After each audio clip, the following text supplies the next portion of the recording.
Assalamualaikum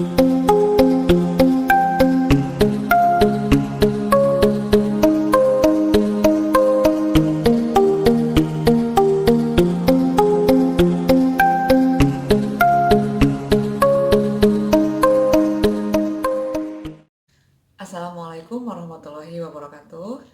Gimana teman-teman mahasiswa kabarnya hari ini? Masih pada puasa enggak? Ketemu lagi bersama saya Rena Yulia di channel Dosen Kece. Materi hukum pidana adat hari ini masih tentang hukum pidana adat Baduy. Tapi hari ini saya akan membicarakan tentang lembaga-lembaga adat yang ada di hukum adat Baduy.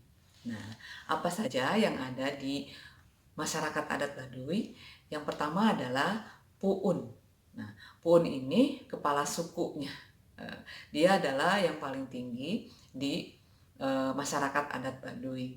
Nah, Puun ini ada 3, karena di Baduy Dalam ada 3 kampung. Nah, setiap kampung memiliki Puun. Puun Cibeo, Puun Cikeusik, Puun Cikertawarna. Nah, Puun ini tidak boleh keluar desa. Jadi dia hanya di Baduy saja gitu. Nah, pun demikian ketika kita ke Baduy, maka kita juga tidak bisa menemui Puun. Nah, jadi dia hanya orang-orang tertentu saja yang bisa ketemu dengan Puun.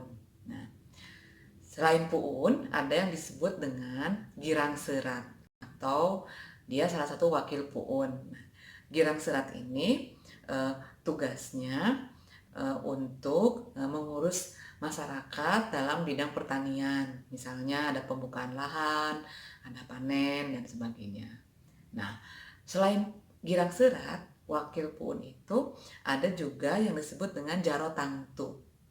Nah, Jaro Tangtu ini ada 3. Jaro Cibeo, Jaro Cikeusik, Jaro Cikertawarna. Nah, Jaro Tangtu ini tugasnya adalah untuk menentukan upacara-upacara adat gitu. Misalnya mau upacara adat kawinan, upacara adat nikahan ataupun nikahan sama kawinan sama ya, sunatan dan sebagainya. Jadi kalau tadi Girang Serat itu untuk urusan pertanian, itu kalau Jaro Tangtu itu untuk urusan upacara adat atau pelaksanaan pemerintahan di masyarakat. Nah, Puun juga memiliki penasehat. Jadi ada penasehat Puun, yaitu yang disebut dengan Baresan Salapan atau Baresan 7.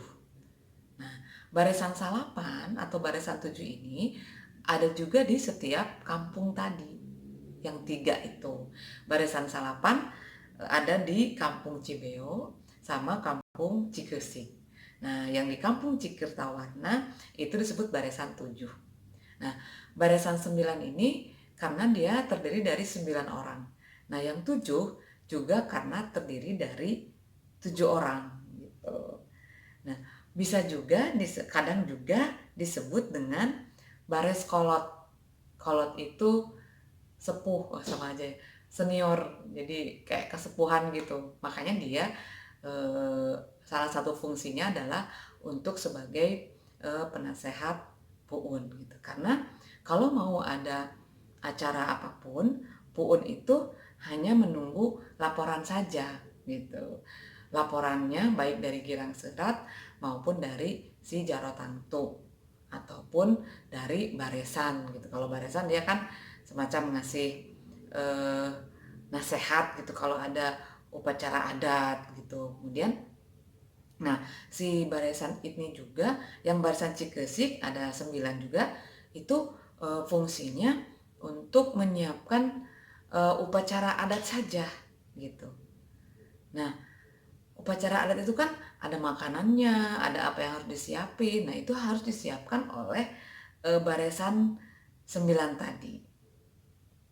Nah, kemudian ada juga yang disebut dengan tangkesan. Nah, tangkesan ini bisa juga disebut penasehat Jaro.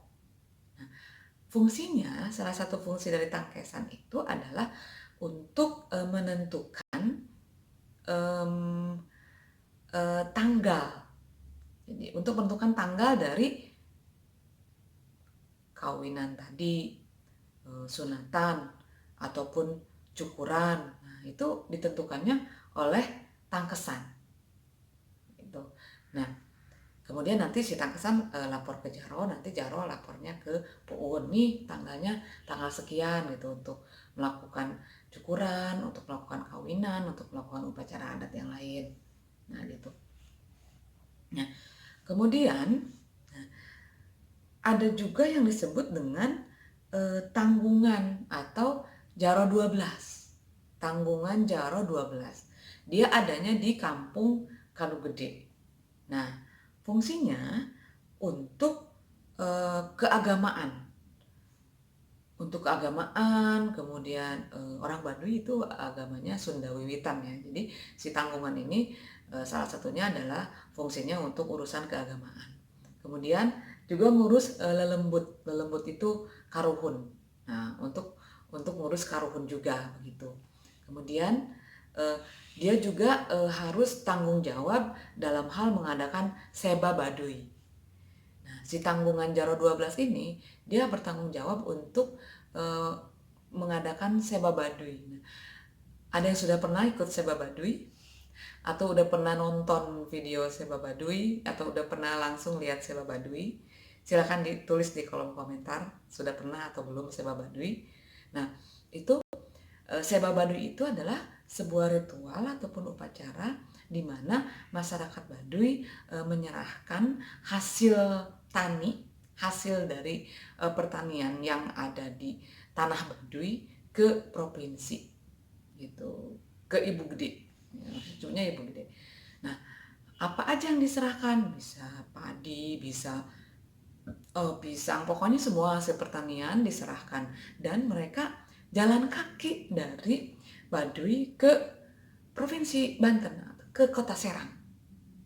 Nah, bisa kalau tidak salah bisa 2 hari 2 malam. Biasanya prosedurnya dari sana, prosesnya dari Kampung Baduy itu Cibolengger, jalan kaki, memakai baju, kemudian memakai baju adat, kemudian maksudnya kemudian jalan kaki sampai ke Rangkas. Nanti di Rangkas juga ada ritualnya dulu dengan Bupati Rangkas, gitu, Rangkas Bitung. Kemudian nanti dari Rangkas langsung maju ke Serang, kemudian untuk kemudian diterima di Serang oleh gubernur gitu.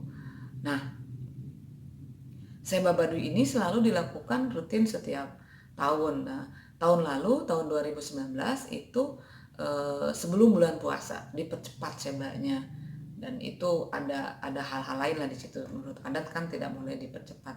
Nah, tahun ini kemungkinan setelah bulan puasa, karena kan sekarang masih masa Kawalu. Masa Kawalu itu di Baduy tidak boleh ada orang luar Baduy masuk ke Baduy. Ya, jadi semacam lockdown gitu. Kalau sekarang PSBB. Nah, masyarakat adat Baduy sudah ada masa Kawalu itu gitu kan.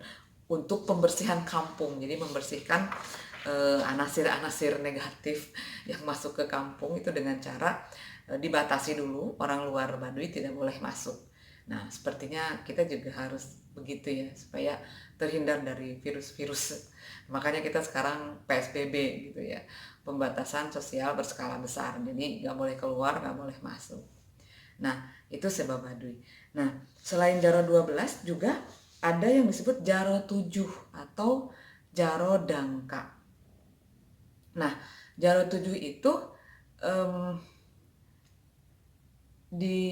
Jaro 7 itu tugasnya adalah bertanggung jawab ketika ada orang yang melanggar kemudian diasingkan, karena dangka itu diasingkan. Ada orang yang melanggar kemudian harus didangkakan di kampung itu, maka dia yang bertanggung jawab. Makanya disebut juga Jaro Dangka. Tapi kenapa disebut Jaro 7? Karena waktu membentuknya itu poe ke-7 atau hari ke-7 tahun 8 bulan 12 pada zaman Sangiang sebelum para nabi. Maka ditentukanlah jaro 7.000 tahun sebelum ada manusia. Begitu katanya, begitu. Saya juga hasil wawancara aja ini. Nah, si Jaro Dangka ini fungsinya untuk mengurus kampung gitu. Nah, kampungnya ini tidak hanya ada di Baduy Dalam, tetapi juga ada di luar Baduy gitu. Karena memang tempat ataupun kampung-kampung tempat di mana orang-orang Baduy melakukan pelanggaran adat kemudian diasingkan. Nah, diasingkan tuh didangkakan. Makanya disebut juga Jaro Dangka. Nah, itu lembaga adat Baduy antara lain seperti itu. Oke. Jadi di dalam lembaga adat Baduy itu ada yang disebut dengan puun, ada juga disebut dengan girang serat, kemudian jaro tangtu, kemudian baresan, kemudian tangkesan, kemudian ada jaro 12 atau tanggungan jaro 12, ada jaro 7 atau jaro dangka. Nah, sampai di sini kuliah hukum pidana adat. Saya ingin teman-teman untuk berkomentar tentang Seba Baduy. Oke, sampai ketemu. Semoga hari-hari Anda menyenangkan. Bye.